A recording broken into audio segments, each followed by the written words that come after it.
Bismillahirrahmanirrahim. Assalamualaikum warahmatullahi wabarakatuh.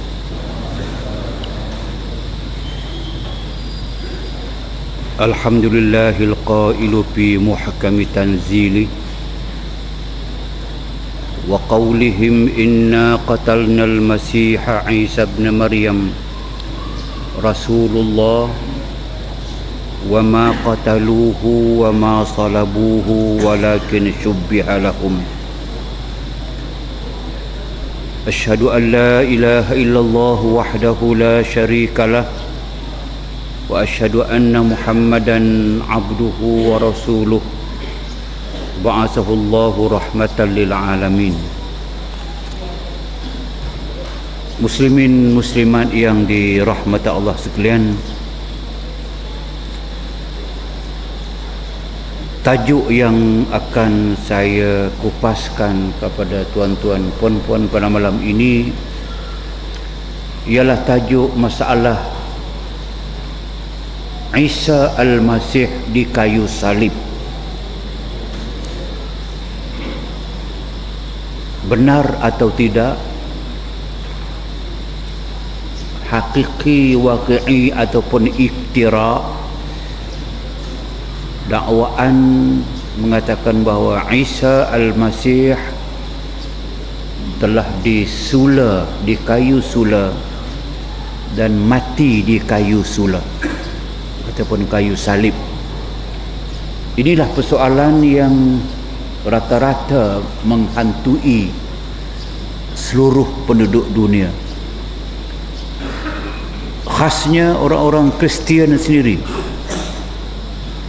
Dari berbagai-bagai mazhab, daripada ratusan kitab-kitab suci mereka, The Holy Book, khasnya daripada 4 kitab utama yang telah saya bentangkan dahulu, masih mempersoalkan kerana banyak fakta-fakta yang mutaakhir ini menunjukkan bahawa kepercayaan itu boleh jadi goyah.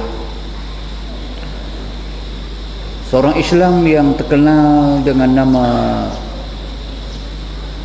Al-Allamah Ahmad Didat, Allahyarhamuh, meninggal dunia baru-baru ini, telah membuat kajian belasan tahun khusus untuk mengkaji betulkah tidak, ada fakta-fakta yang yakinkah tidak, sebab ini akidah. Ada fakta-fakta yang benar-benar meyakinkah tidak bahawa Isa ditangkap, dibicarakan, dihukum bunuh, mati di kayu salib, diturunkan daripada kayu salib, mati, dimasuk dalam kubur, 2 hari kemudian pergi tengok mayat itu, dia tidak ada. Dia hidup balik, dia jadi anak Tuhan. Itu akidah pokok tu. Sebab kalau ini goyah, kalau ini goncang, kalau ini tidak dapat tegak, maka seluruh akidah keyakinan orang Kristian kepada salib ini tumbang. Sebab itu maka kita umat Islam sendiri pun kita ada jawapan, kita ada Al-Quran yang saya baca dalam mukadimah tadi, tapi saya akan ulaskan kemudian. Tapi yang pentingnya bahawa kita perlu mengenali ini sebagai satu isu pokok dalam kes perbandingan agama ke, atau nak memahami mengapa kita tidak jadi Kristian,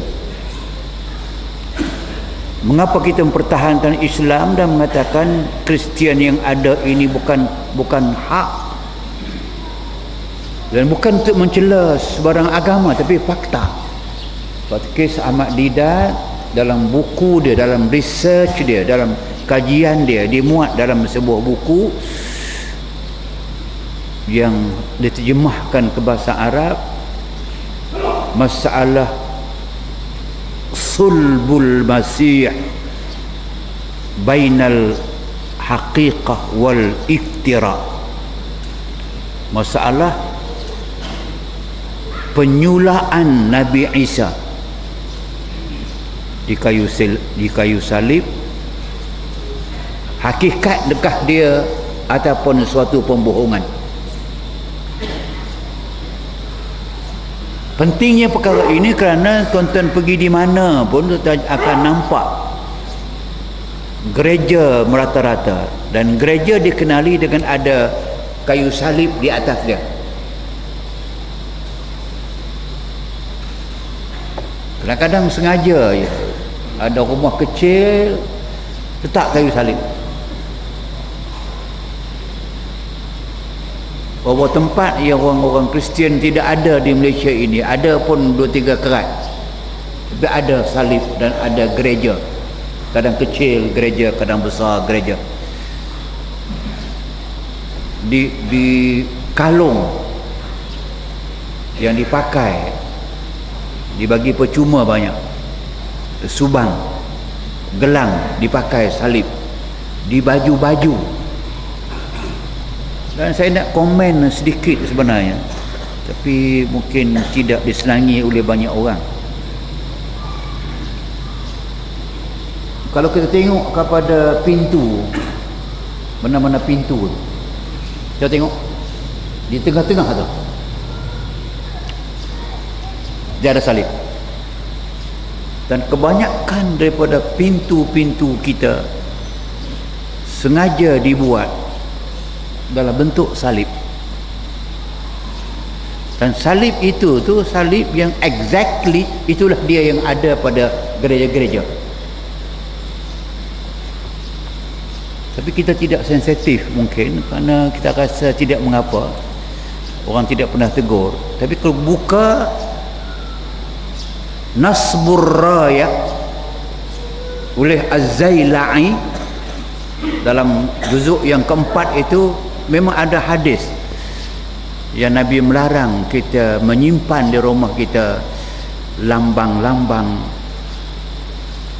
agama lain ataupun agama-agama batil.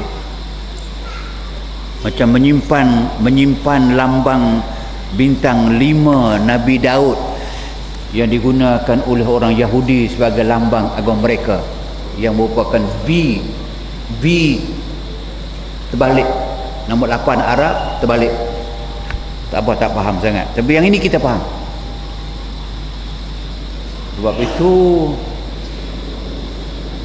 kalau pergi rumah saya tak ada tu, semua pintu tak ada yang palang tu. Ketika saya menjadi in charge masjid UKM dahulu,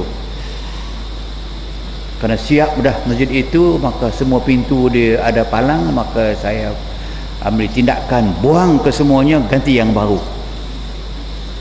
Masjid dekat rumah saya sekarang ini pun An-Nur dipasang pintu, saya tidak ada, tengok semua pakai palang, saya buang ke semua sekali, ganti dengan pintu yang tidak berpalang.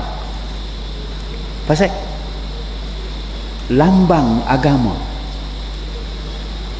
mana mungkin bagi orang yang beriman boleh pakai kalung salib? Mana mungkin orang Islam di masjid orang Islam ada pintu masjid dia palang.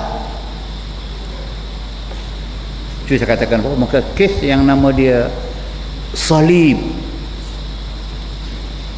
masalah besar. Sebab tu maka ini syiar yang kita diperintahkan, wa may yu'azzim sya'airallah fa innaha min taqwal qulub. Yang mentakzimkan, membesarkan syiar-syiar Allah, itulah hati yang bertakwa. Ini syiar bagi syirik, sebab dia berkait dengan akidah, kepercayaan mereka kepada aqidatut tatlis, akidah Tuhan 3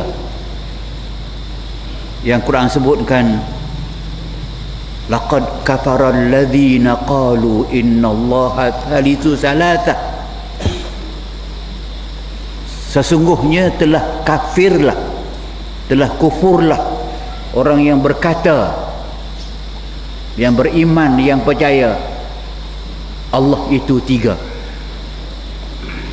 Allah the Father, Bapa, Allah yang Ruhul Kudus, dan Allah the Son, ataupun Al-Masih.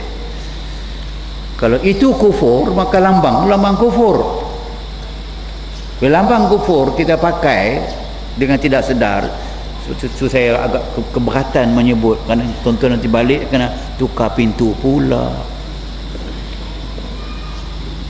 Kalau pintu harga RM5 tak apa juga, tapi tak apalah, kita fikir masing-masing lah. Keyakinan orang-orang Kristian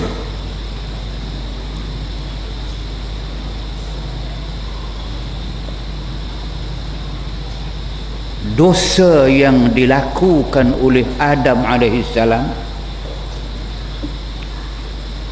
dan Hawa kerana melanggar perintah Allah. Ya Adam uskun anta wa zawjukal jannah wa kula minha ragadan haitsu syi'tuma wa la taqraba hadhihi syajarah fatakuna minaz zalimin. Wahai Adam, tinggallah kamu, duduklah kamu dalam syurga, nikmatilah kenikmatan syurga, rezeki yang melimpah ruah, ragadan, melimpah ruah, banyak sangat. Haitsu syi'tuma, apa sahaja yang kamu ingin.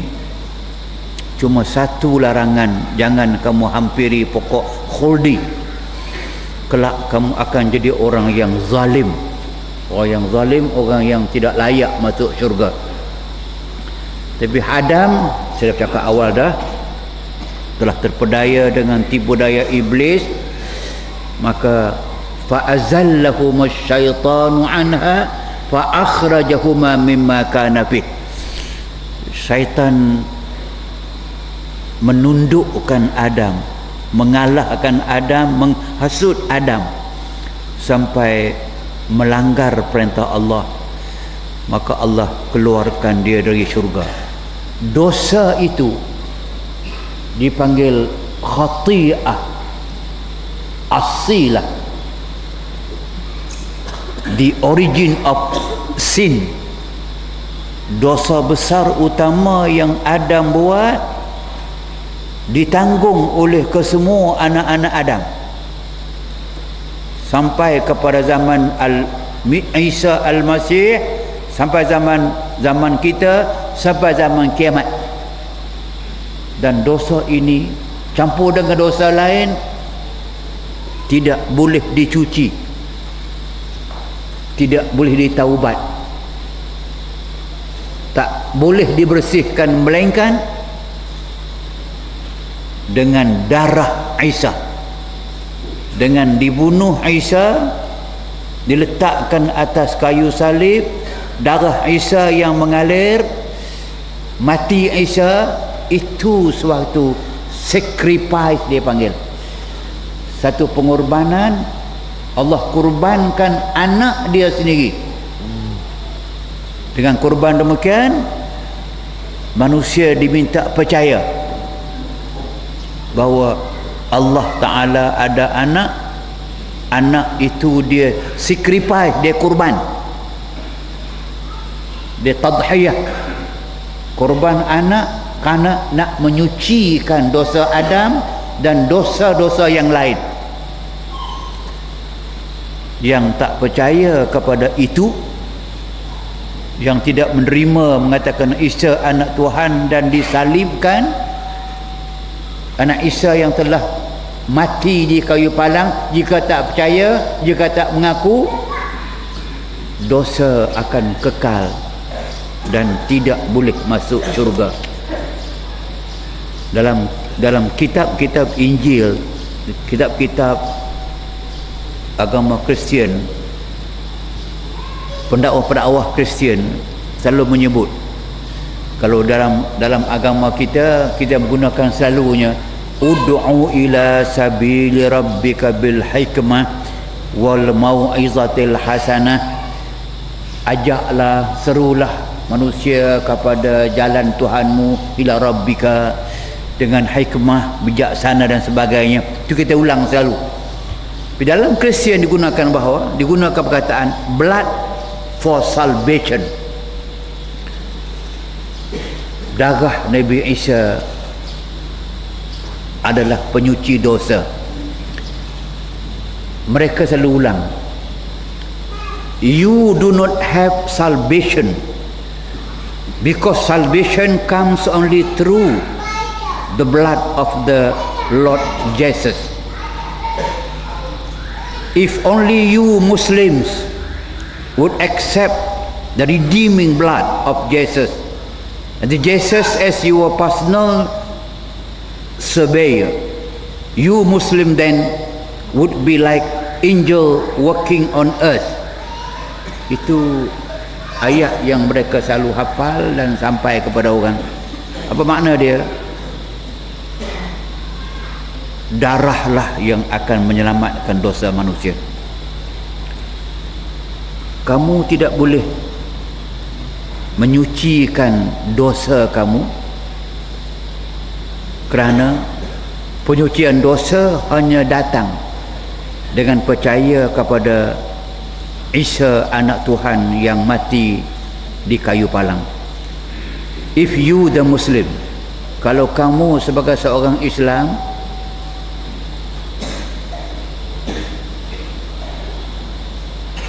kamu tidak percaya kepada Jesus, kepada Al-Masih ini mati di kayu salib, kamu selama-lamanya tidak boleh cuci dosa. Kalau kau percaya dan mengaku Isa anak Tuhan dikorbankan untuk menyuci dosa kamu, maka you Muslim then would be like angel walking on earth.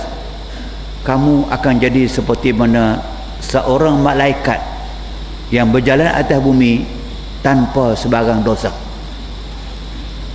So punya mudahnya dia punya pegangan keagamaan dia. Tu kita nampak betul, kita nampak dengan mata. Dia yang penting pada dia mengajak orang ini, hang percaya sudah. Percaya mengatakan bahawa Isa itu anak Tuhan, mati di kayu salib, darahnya mengalir untuk membela, untuk menjadi pengorbanan dosa manusia. Percaya itu sudah, tak buat apa pun tak apa.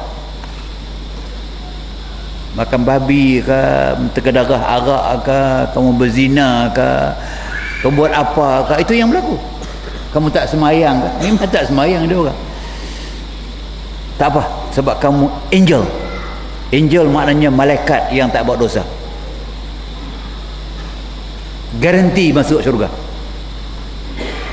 Jadi dia ingat sebab syurga tu bapa dia punya. Nah, sebab tu kita tengok, saya tengok kan, iltizam, komitmen, keterlibatan kita dengan Islam kalau banding dengan orang Kristian yang terlibat dengan agama dia. Pertama cuba tengok, orang Islam daripada subuh pagi sudah pergi ke surau, ke masjid, ramai. Pergi Jumaat tak muat masjid. Di mana-mana masjid ni pun, berbuatlah masjid mana pun tak akan muat pada hari Jumaat, melimpah ruah. Kalau masjid haram itu sampai 1 juta orang semayang, melimpah ruah. Dalam Ramadan kita semayang tarawih di Mekah, di Madinah itu melimpah ruah, 4 juta orang semayang. Musim haji itu kata 4 juta, 3 juta orang buat haji dan sebagainya. So yang berdakwah, yang baca Quran, yang hafal Quran, yang berjihad nak menegakkan hukum Islam dan sebagainya, kita nampaknya very committed. Committed maknanya macam kita amat terlibat kalau banding dengan agama lain. Khasnya agama Kristian ini, dia pilih berapa gereja dia ada. Cuba tengok hari Ahad berapa orang pergi. Bukan sini, di luar negara pun, di Amerika yang saya pergi, London, yang paling baru saya pergi ke Chile, saya pergi ke Switzerland, saya pergi sampai ke Argentina, ke Brazil. Dan saya pergi ke Palestin, sempat saya 2 kali pergi Palestin, sempat pergi tengok sendiri tempat ibadat orang-orang Yahudi yang dipanggil The Wailing Wall. Wailing Wall tempat mereka pergi menangis.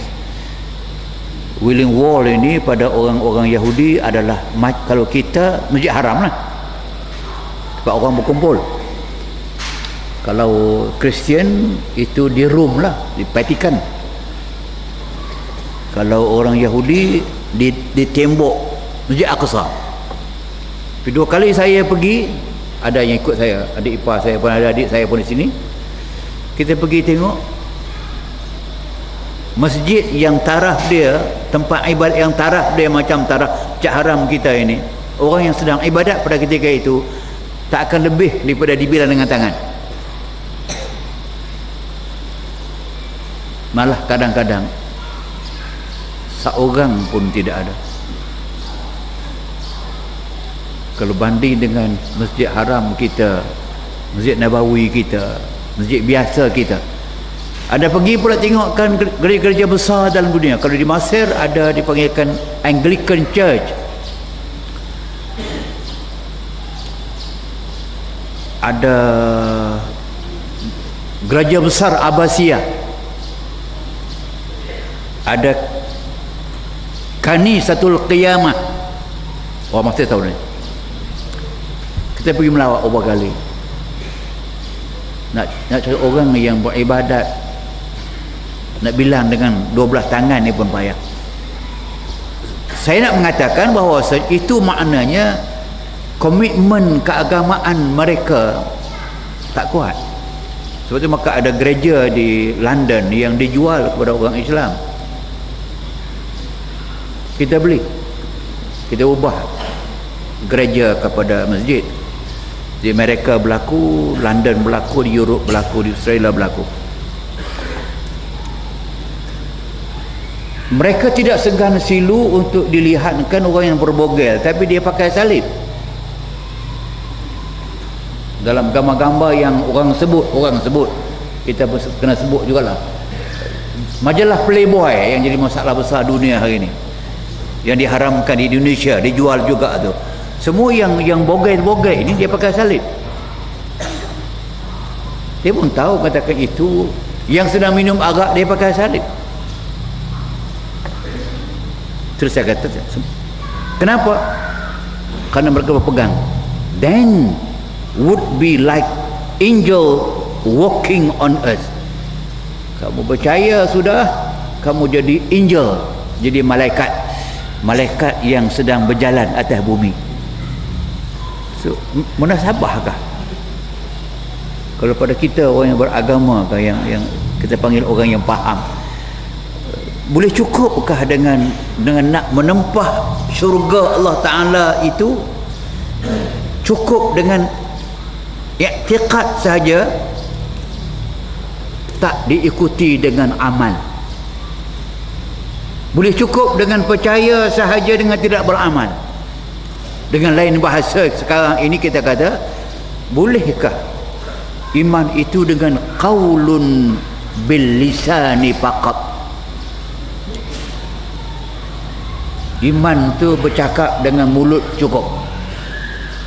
Datang Islam perbetulkan, iman tu qaulun bil lisan wa tasdiqun bil jinan wal amalu bil jawarih. Tiga tu yang nama iman itu benda yang kita bercakap, declare dengan lidah, isytihar dengan lidah. Aman tu billah tu, asyhadu tu, nama syahadah tu. Tasdiqun bil jinan, kena benarkan dalam hati nubari kita, kena yakin sungguh-sungguh yang kita beriman itu, yakin sungguh-sungguh.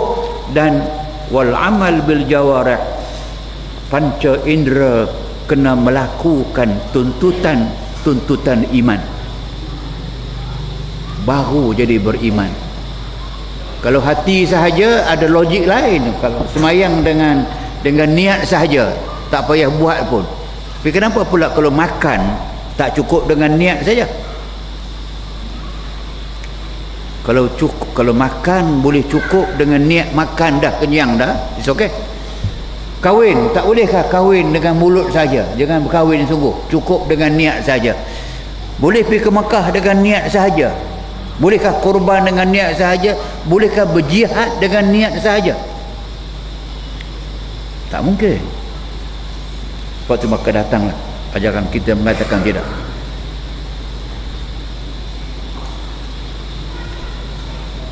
Satu logik yang boleh kita faham dengan mudah. Kalau betul, tak betul. Dakwaan Kristian mengatakan bahawasanya Isa itu datang, dia anak Tuhan, datang nak menyelamatkan manusia, nak menghapuskan dosa manusia dengan melakukan sacrifice. Dia sanggup ditangkap, sanggup dia dibicarakan di mahkamah, sanggup jatuh hukuman mati, sanggup mati di kayu palang untuk menyelamatkan dosa manusia. Kalau betul, ada soalan yang tak jawab. Bagaimana pula Adam wafat, Hawa wafat, anak-anak Adam sampai kepada Idris, sampai kepada Nuh, sampai kepada Lut, sampai kepada Zakaria, Yahya, sampai kepada Muhammad, sampai kepada Isa. Berapa ramai sudah manusia daripada Adam alaihissalam sampai kepada sebelum Isa disalib. Mereka mati atas nama apa? Mereka tidak seorang pun berjumpa dengan Isa dan tak tahu pun Isa akan disalib. Tak tersebut dalam mana-mana kitab agama yang kita belajar dahulu. Dia adalah kitab Taurat, suhuf Ibrahim wa Musa, suhuf yang dihantar ke Nabi Syis, suhuf yang dihantar Nabi-Nabi yang sebelumnya. Tidak pernah siapa pun menyebut bahawa Isa Al-Masih sebagai anak Tuhan dan Isa akan mati di kayu salib, dan orang yang sebelum daripada Isa kena yakin, kena percaya dah Isa akan mati kayu salib. Tak ada pun. Mereka mati kerana apa? Bukan kerana Isa.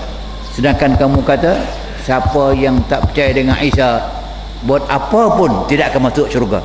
Itu poin yang pertama. Poin yang kedua, mana mungkin kalau Adam buat salah kita kena tanggung dosa?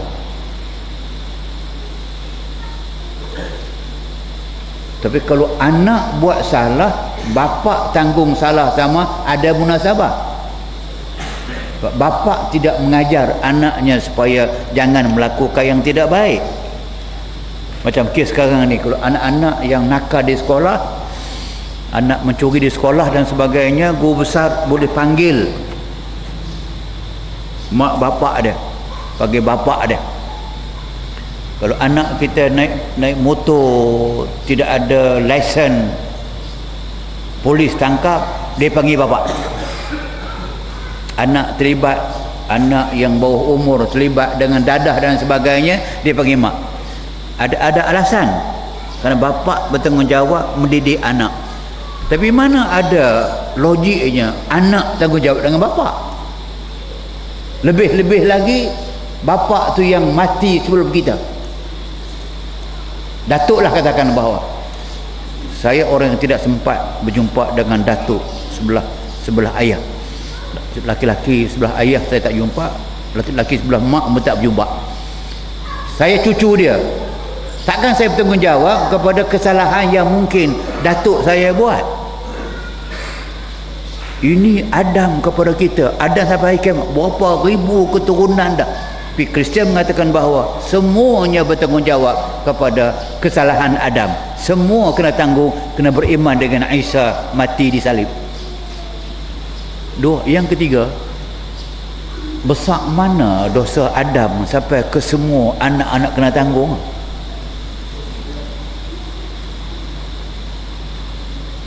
Dosa yang paling besar sekali kita tahu ialah dosa syirik dengan Allah Subhanahu Wa Taala. Dosa Adam hanya melanggar wala taqraba hadhihi syajarah. Dia langgar juga, tapi Adam telah bertaubat. Allah terima taubat dia. Dia berdoa 40 tahun tu, Rabbana zalamna anfusana wa illam taghfir lana wa tarhamna lanakunanna minal khasirin. Ya Tuhan kami, kami telah menzalimkan diri kami. Kalaulah kamu tidak ampun kami, tidak kasihan kepada kami, jadilah kami orang yang paling rugi ya Allah. 40 tahun Adam mohon Allah Ta'ala ampun, maka fataba alaih, Allah terima taubat Adam. Selesai. Bila Allah terima taubat Adam selesai, maka selesailah Adam, selesailah dia dengan dosa dia. Mengapa yang kita mesti tanggung? Itu saya katakan, banyak sangat benda yang sampai hari ini pun masih benda yang kita katakan tak diterima akal. Persoalan besar yang setelah saya buat mukadimah begitu, mukadimah tuan-tuan faham.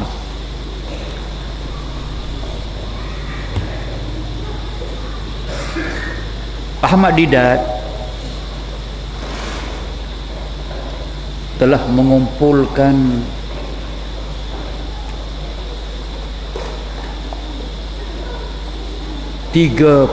alasan, 30 poin nak mengatakan bahawasanya Isa Al-Masih tidak mati di kayu salib, malah yang disalib itu bukannya Isa. Dia buat kajian ini selama belas-belas tahun, yang diasaskan kepada kitab-kitab suci agama Kristian, tulisan-tulisan otoriti dalam agama Kristian, perjumpaan dia dengan orang-orang yang terpelajar dalam agama Kristian. Dia kumpulkan, dia bahas dan sebagainya, maka dia katakan bahawa kesimpulan yang dibuat oleh orang Kristian adalah salah. Sebenarnya Isa bukanlah orang yang ditangkap dan disalib. Yang disalib itu pun walaupun bukan Isa, tapi dia tidak mati di kayu salib. Diturunkan pun dia tak mati, dan diselamatkan oleh orang lain. 30 poin yang besar, saya tak nak bawa ke semua, tapi ambil, saya ada 15 separuh saja. Poin yang pertamanya saya nak ringkaskan.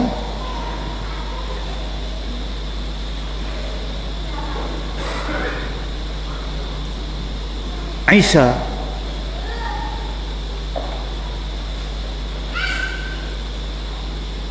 berulang-ulang kali menyebut kepada Hawariyun dan kepada Talamiz. Dia ada dua, satu Hawariyun yang setia dengan dia, kedua Talamiz, orang yang percaya tapi tidak dekat dengan Nabi Isa, beriman dengan Nabi Isa tapi tidak dekat, tidak rapat.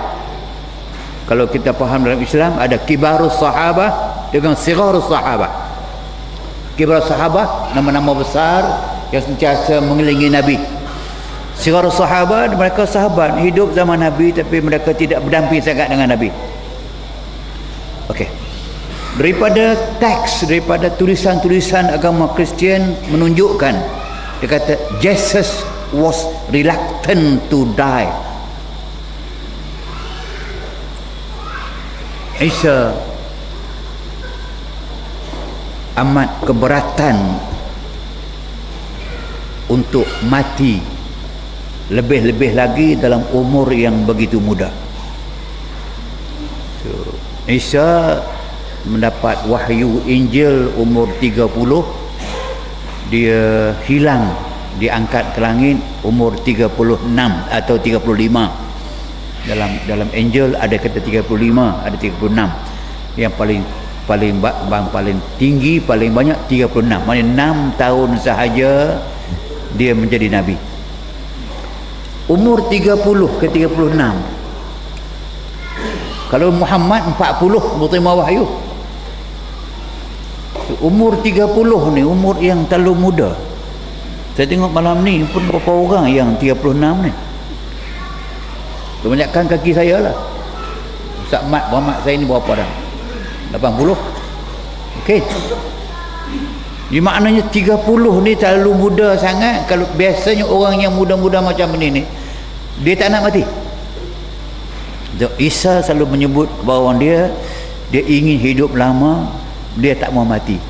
Kalau dia mengatakan tak mau mati dalam semua kitab dia tu, Jesus was reluctant to die, dia keberatan, dia tak mau mati. Maka bagaimana dia boleh mati di kayu salib? Itu poin yang pertama. Memang susah dijawab oleh orang Kristian. Musuh daripada mereka. Yang kedua, banyak kali dalam kitab-kitab mereka dilaporkan oleh Hawariyun, oleh murid-murid dan sebagainya, Isa berdoa kepada Allah Tuhannya agar diselamatkan dia dari hukum mati oleh musuh-musuhnya. Dalam kitab mereka tulis, Isa beseeched God for help with strong crying and tears for God Almighty to keep him alive. Terjemahan dia, Nabi Isa benar-benar bersungguh-sungguh berdoa kepada Allah Tuhannya agar menolong baginda dengan strong crying, dengan menangis, dengan meraung yang sungguh-sungguh. Ketika berdoa yang sungguh-sungguh, macam Nabi kita pernah mendoakan bersungguh-sungguh, menangis sungguh-sungguh tu, basah janggut tu. Strong crying and tears, menangis yang berpenuh dengan air mata for God, minta Allah Ta'ala Almighty to keep him alive, biar dia terus hidup. Tu doa tu, keep him alive, itu terjemahkan dengan Isa memang tidak mati. Kita Isa tidak wafat. Isa diangkat ke langit, jasad dengan ruh dia itu. Kita dalam akidah Ahlussunnah wal Jamaah di sama dalam ayat yang dihafal oleh Hawariyun, oleh murid Isa sendiri pun yang dengar, dia kata tu memang dia minta selalu dengan menangis, dengan meraung semuanya. Dia kata, oh God Almighty, keep him alive, kekalkan saya hidup. Tentulah doa Nabi yang macam ini Allah makbul. Kalau Allah makbulkan, bagaimana dia boleh mati di kayu salib? Dia tak mau mati, minta umur panjang. Sebab tu kita yakin tak mungkin berlaku. Yang ketiga, dilaporkan dalam kitab-kitab Injil, kitab-kitab agama Kristian yang banyak, malaikat pernah datang kepadanya memberitahu Allah telah mendengar permintaannya dan akan menyelamatkannya daripada musuh-musuhnya. Malaikat datang sama dulu pun, kalau kita lihat kami, kalau zaman Nabi Muhammad pun datang malaikat kepadanya beberapa kali dalam bentuk orang, dalam bentuk insan yang turun berpakaian putih, rambutnya hitam, tidak kosot masai macam orang luar, tapi tidak nampak kesan perjalanan. Datang jumpa dengan Nabi, tanya apa dia iman, apa dia Islam, apa dia ihsan. Sama dengan Nabi Ibrahim didatangi oleh malaikat, Nabi Nuh, Nabi Ibrahim, Nabi Lut yang jelas dalam Quran. Malaikat turun jumpa dengan Nabi Lut, menyatakan bahawa kaumnya akan dihancurkan. So Nabi Isa juga turun malaikat bagi tahu, yang disaksikan oleh Hawariyun mengatakan bahawa datang Jibril, datang malaikat bagi tahu doa kamu Allah telah perkenankan, Allah akan selamatkan kamu, akan hidupkan kamu terus menerus. Ini kita ambil daripada kitab-kitab Injil, kitab-kitab agama Kristian. Yang kelima, seorang, okey, latar belakang dia saya sebut saja. Isa dengan membawa ajaran, mengajak manusia menyembah Allah yang Esa, memerangi segala macam kezaliman dalam masyarakat, menentang kemaksiatan, menganjurkan kepada kemungkaran, mengharamkan riba, tidak disenangi oleh orang-orang Yahudi. Memang Yahudi terkenal sebagai musuh para nabi-nabi, maka mereka mencari jalan untuk memusnahkan, membunuh Isa. Sebab itu maka akhirnya mereka fitnahkan Isa, nak mengambil kuasa, nak merampas kuasa daripada kerajaan Bizantin atau Bizantiun. Bizantin kerajaan Rom. Yang kerajaan Rom pada ketika itu memang di bawah pengaruh orang Yahudi dah. Maka dengan sebab itu mereka menggunakan kekuatan kerajaan Bizantin ini yang tidak beragama Kristian, yang dipengaruhi oleh orang Yahudi pula, untuk mengambil tindakan tangkap Nabi Isa, letakkan charge, tuntutan, tuduhan dia nak merampas kuasa, dia memerangi establishment ataupun dia melawan kepada kuasa yang ada. Maka Isa ditangkap, dibawa kepada, kalau hari ini dipanggil court martial, kepada suatu mahkamah. Ialah kita pun bukan tak pernah tahu, mengatakan dalam dunia kita hari ini pun banyak kata orang tu tak bersalah tapi ditangkap, dibicarakan, dijil, tak pasal-pasal, akhir baru tahu tak bersalah tapi jil kena dah. Yang macam ni banyak. Sebab tu zaman Nabi kita Muhammad pun sama juga, yang dikatakan wa idh yamkuru bikal ladina kafaru yusbituka aw yukhrijuka aw yaqtuluka yamkuru yamkurullah. Itu memang orang musyrikin Makkah telah berpakat untuk menangkap Nabi, membicarakan Nabi, menuduh Nabi. Maka sama dengan Nabi Isa ini, akhir ditangkap. Dia pakai hakim yang banyak. Macam kita sekarang, kita pakaikan sistem hakim mahkamah ulang bercara tu ada 5 orang hakim. Hakim rayuan biasa 3 orang hakim. Ini hakim ramai. Salah seorang hakim tu nama dia Pilate, Pilate.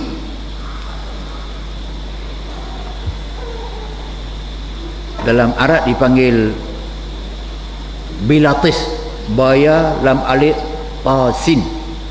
Ejaan asalnya Pilate. Ini hakim. Hakim ni memang dia orang sebut dalam kitab orang. Hakim ini yang mendengar perbicaraan, yang diketahui sangat hakim Pilate ini ataupun Bilatis ini seorang hakim yang amat jujur dalam hukum dia. Orang tahu dah kalau dia ini bagi hukuman, dia tidak memihak kepada, dia tak makan rasuah lah, senang fahamnya, tak boleh belilah. Maka hakim Pilate ini membuat keputusan Isa tidak bersalah sedikit pun dan tidak boleh dibunuh.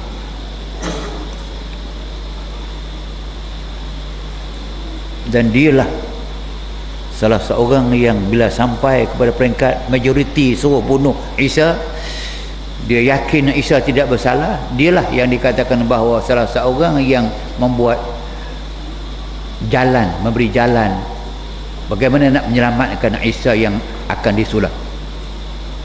Nombor 6, undang-undang yang dipakai pada ketika itu, siapa yang bersalah besar dalam negara Palestin di bawah pemerintahan Byzantine, kerajaan Bizanti, kerajaan Rom, dibunuh, disula, digantung di kayu sula tidak lebih daripada 3 jam. Kayu palang, bila orang ini diangkat, dipaku tangan di kayu, kaki dipaku, badan kadang-kadang dipaku, yang pasti dipaku di bahu. Berapa lama? 3 jam.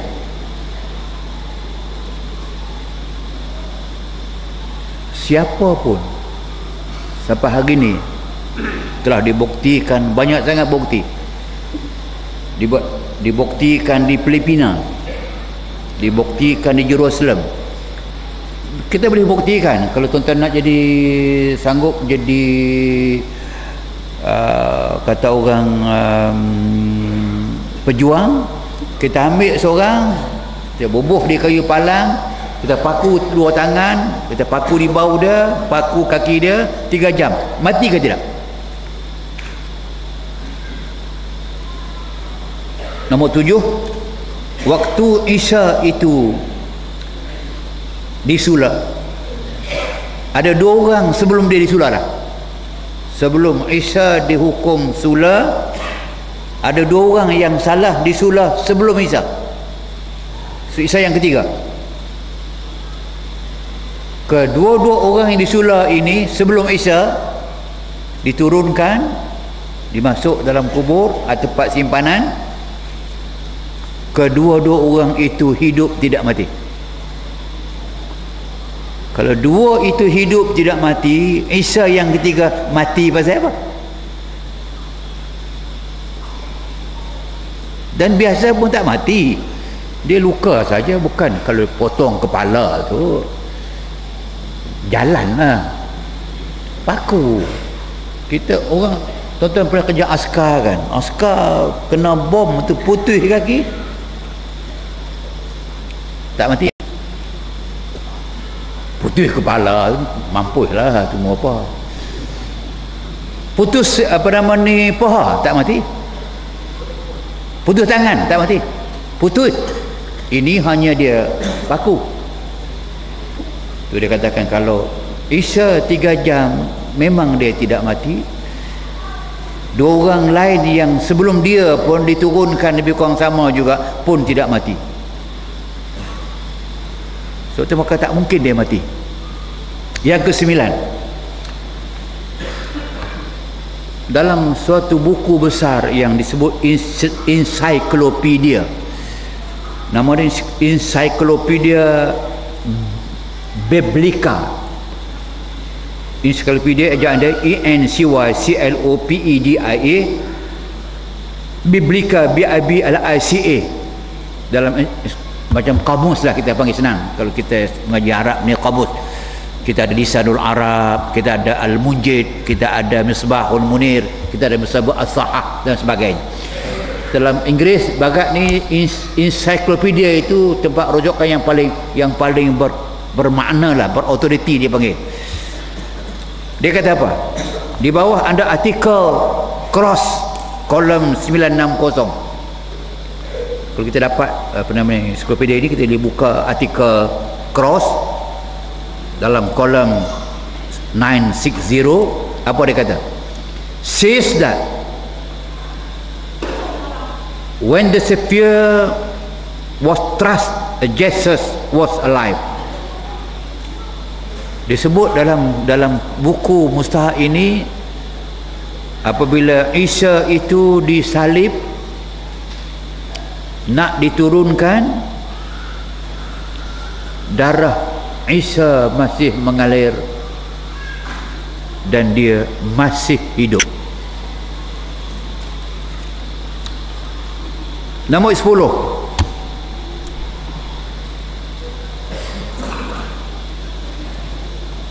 yang menjatuhkan hukuman Isa dia kena bunuh dan kena salib ini ialah orang Yahudi. Orang Yahudi. Memanglah, siapa lagi? Apabila mereka sendiri mendengar kemudiannya mengatakan Isa mati di kayu salib, Yahudi meragui kematian Isa di kayu salib. Dalam kitab menyebut Jews Yahudi lah, doubted his death. They suspected that he had accepted death on the cross, what he was, that he was really alive. Itu teks yang dalam kitab mereka yang menyebut. Maknanya orang Yahudi sendiri pun meragui dengan keraguan yang sebenar tentang kematian Isa. Dia berkata mati macam mana, sedangkan masa diturunkan dia daripada cross dia masih hidup. Itu Yahudi tak percaya, mana boleh Isa mati. 11, terdapat laporan sulit daripada dokumen beberapa pihak berwibawa, di antaranya tentera Jerman membuat kajian dan orang-orang Yahudi buat kajian, dan mereka menyebut Isa tidak mati di kayu palang. 12, ada laporan dalam kitab-kitab mereka mengatakan seorang perempuan nama dia Maryam Al-Magdaliyah, dalam kitab nama dia Mary Magdalene, M-A-R-Y M-A-G-D-A-L-E-N-E.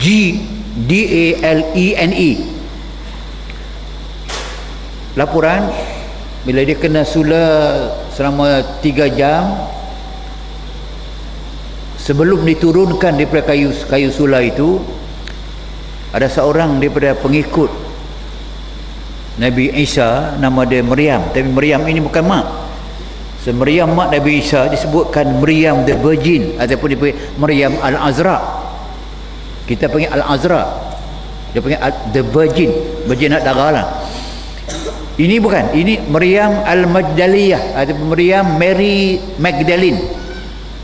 Dia telah pergi lebih awal sebelum daripada nak diturunkan Isa kayu salib. Dia pergi, dia berjumpa dengan Isa. Isa kata dekat dia, Isa yang kayu salib ni bukan Isa ni, yang kayu salib. Kata dekat dia, touch me not, kamu jangan pegang aku. Sebab dia perempuan. Isa masih boleh bercakap.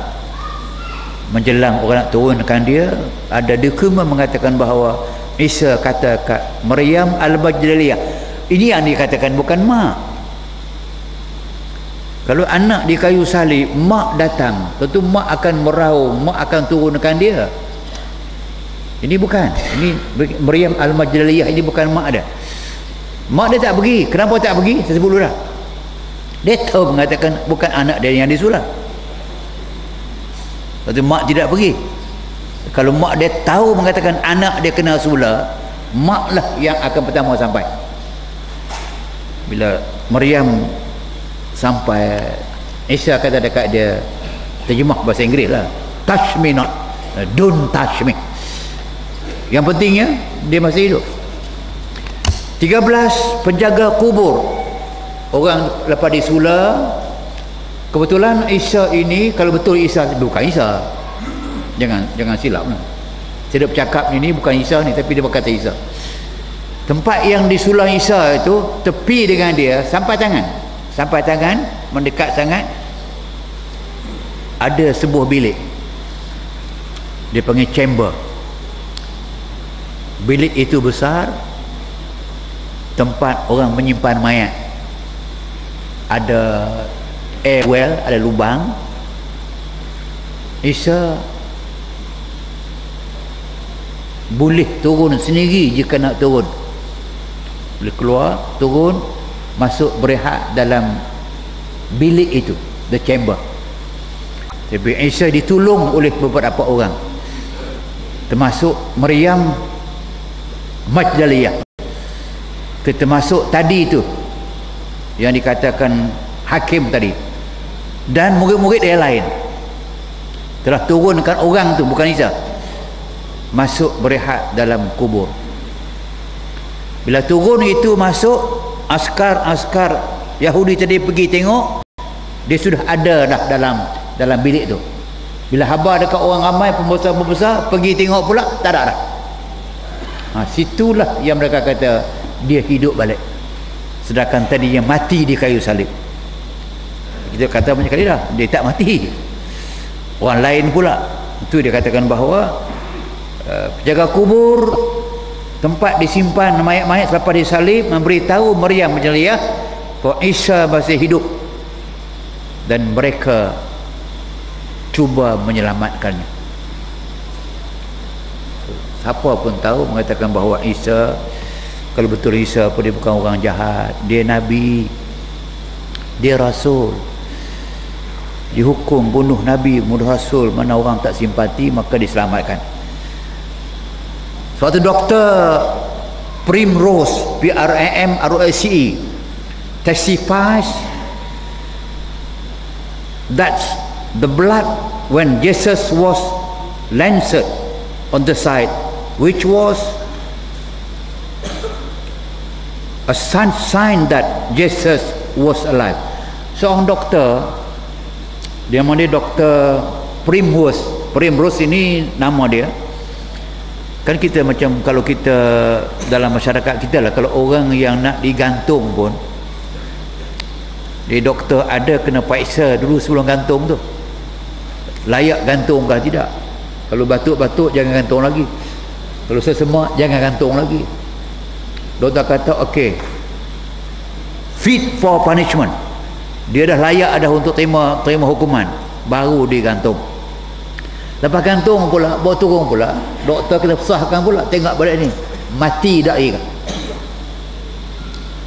Lepas hari ni, itu proses bila kita bunuh orang. Sama saya tengok, saya dua kali yang saya tengok orang qisas. Sekali dulu masa depan Babul Malik, dalam tahun 80-an tu, bila di qisas orang kena bunuh balas di depan Babul Malik. Saya tinggal kebetulan di Hotel Kogir, sempat pergi tengok hari Jumaat. Lepas Jumaat itu orang qisas, dibaca kesalahan orang tu, dia bunuh orang, dipancung leher dia. Saya boleh tengok, tak ada masalah. Yang kedua, 3-4 tahun sudah saya buat umrah di Masjid Nabawi, Babu Salam, orang Pakistan. Dia merogol kanak-kanak perempuan yang pelihara kambing. Kan Arab ada seorang budak perempuan jaga kambing. Dia pergi kita tengah padang pasir cari budak perempuan belah kambing. Dia rogol budak perempuan itu, maka dia bunuh. Rogol bunuh 11 orang dah yang mati. Dapat tangkap. Kita tengok dialah, DNA mengesahkan dialah yang kerja itu, maka dia dihukum bunuh balas. Saya kebetulan jumpa kebetulan. Orang tu dia tutup muka, dia letak kayu di belakang gitu, dia tak boleh bergerak lah, tutup muka, dia baca kesalahan tu tadi, rogol budak perempuan, gol bunuh sebagainya, dan DNA mensabitkan kan, maka dia dihukum bunuh. Sama dengan sampai dihukum bunuh kan, sampai sebuah kereta panjang itu keluar seorang orang badan besar gitu, pedang ada, sama keluar cabut pisau tu, peh, dia bagi sekali, kepala terpelanting, badan boleh puyuh hayang, jatuh semua darah. Tengok sini ke tiang, saya sebelah sana. Tapi yang pentingnya, lepas itu doktor datang, boleh bawa dalam telinga tu, boleh petak lagi, kepala tak ada. Dia angkat tangan gitu, maknanya belum. Dia dah tunggu sampai kepada jantung tu berhenti, barulah okey, confirm mati. Saya cerita ini saya dah bawa boleh cerita ni. Dr. Primrose ni, orang yang dibawa turun tadi itu bukan Isa, bukan Isa. Bawa turun, dia mengesahkan, dia kata Jesus was alive, Isa masih hidup.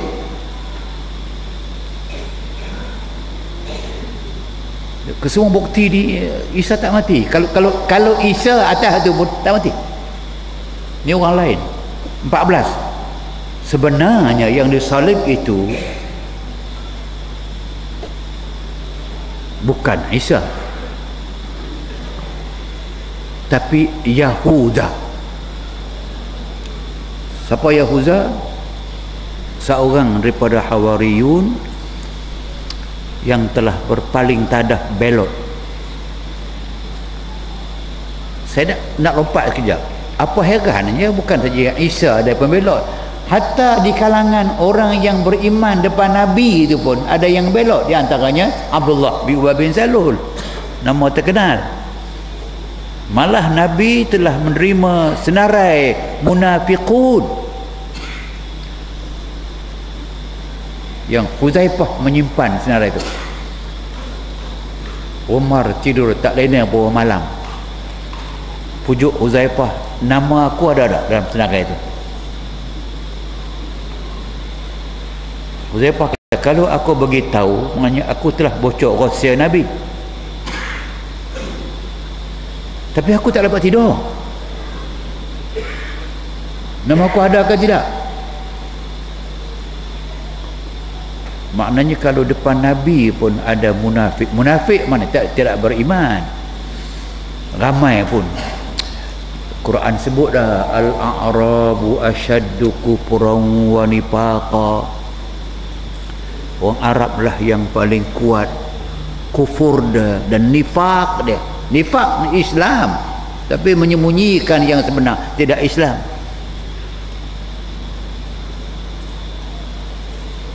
Wa inna min ahlil madinati munafiqun. Quran sebut dah, dia orang Madinah sendiri pun banyak yang munafiqun. Ada yang maradu ala nifaq pun ada. Kalau itu ada, maka apa tidak ada kepada Nabi Isa pula? Betul, maka di antara yang ada itu ialah Yahuda. Maka balasan pada ketika itu, kan Nabi Isa telah berdoa dia tak mau mati lagi dan sebagainya, maka yang ditangkap pada ketika ialah Yahuda itu, disalibkan. Dan yang terakhir 15, tidak ada satu pun dokumen dalam mana-mana agama, dalam mana-mana mazhab Kristian yang mengatakan bahawasanya Isa adalah anak Tuhan yang disalib. Tidak pernah ada. Dan tidak pernah ada pun dokumen mengatakan bahawasanya yang mereka tangkap itu benar-benar Isa. Tak ada.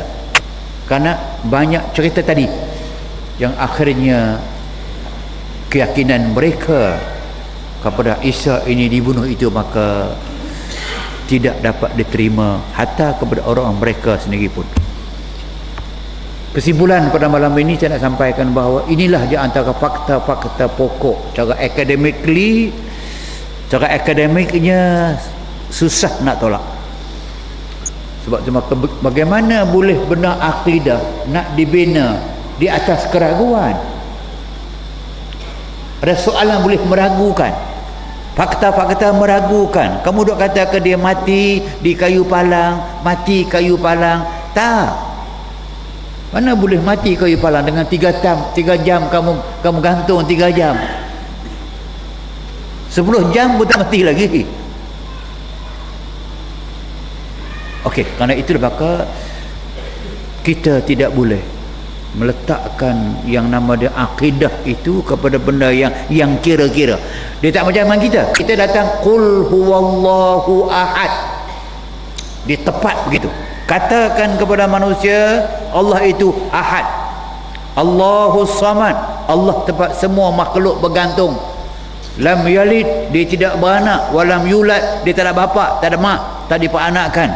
Walam yakul lahu kufuwan ahad, tidak ada sebarang sekutu, association, membantu, anak dan sebagainya dengan dia. Dia tunggal. Sebab itu kita jelas, ayat pun jelas, dan berapa ratus ribu ayat yang balik kepada akidah kita amat bulat, berbanding dengan akidah yang kita pelajari malam ini itu amat muzahzah, amat goyang, yang tak dapat dipegang sebagai akidah. Demikianlah pada malam ini kita akan sambung perbahasan pada depan insya-Allah. Sekali sahaja aku lu qauli hadza, azim li wa lakum. Wassalamualaikum warahmatullahi wabarakatuh. Dan sebiasa jika ada soalan satu dua sebelum kita solat Isya, saya silakan.